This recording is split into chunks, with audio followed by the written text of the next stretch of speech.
You may enter a new patient in MyEMR or EMR Data Center.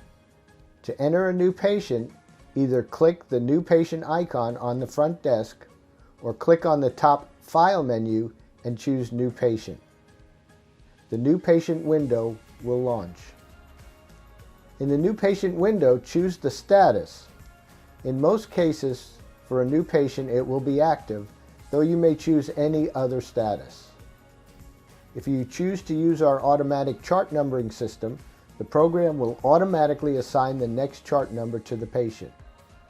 Automatic chart numbers are in the format of the 4-digit year and a dash and 5 digits.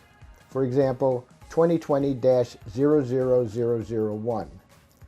Optionally, you can enter a custom chart number of your choosing by clicking the chart drop-down and choose Custom. A box will open for you to enter your custom chart number. Keep in mind, custom chart numbers do not auto-increment and must be added manually for each patient. The additional chart box can be used for any other method of identifying a patient, such as chart number from a different program, etc. The Head of Household checkbox is used primarily for reports or sending out letters and statements. For example, you might not want to send out a letter to each member of the family. In this case, the letter would only go out to the patient that is checked as Head of Household. There are 5 requirements for entering a patient and being able to save them. They are account type, provider, name, date of birth, and gender. All other information can be entered later if needed. The account type drop-down has various account types to choose from, such as cash, GI for general insurance, PI for personal injury, WC for workers' comp, and MC for Medicare. Choose one of the account types from the drop-down. Optionally, you can add additional account types through the Customize section, which will be discussed in a different video. Choose the provider from the Provider drop-down. This is the default provider for the patient, however it can be overwritten for transactions and notes. The admitted date defaults to today's date, however that can be changed to a previous date if needed. Enter the date of injury in the box if applicable. Enter an X-ray number in the X-ray box if applicable. The Referred By drop-down allows you to choose referral types. Use the Referred By drop-down if a patient was referred by an attorney, patient, or newspaper.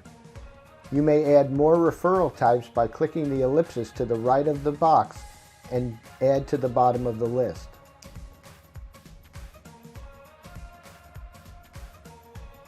If patient is the referral type, 2 boxes will pop up to enter the referring patient. Click the ellipsis button to the right of the second box to look up the patient's name.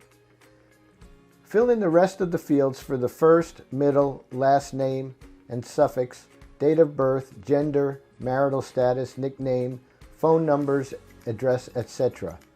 Please note, it is important, especially for notes, to make sure that you enter the title for the patient, such as Mr., Mrs., Miss, etc.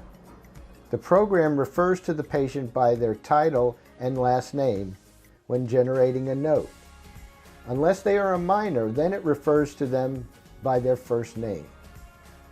Next, click the Financial tab. The Financial tab is a group of defaults set for the patient based on their account type. If any of these defaults need to be overwritten, you can change them here.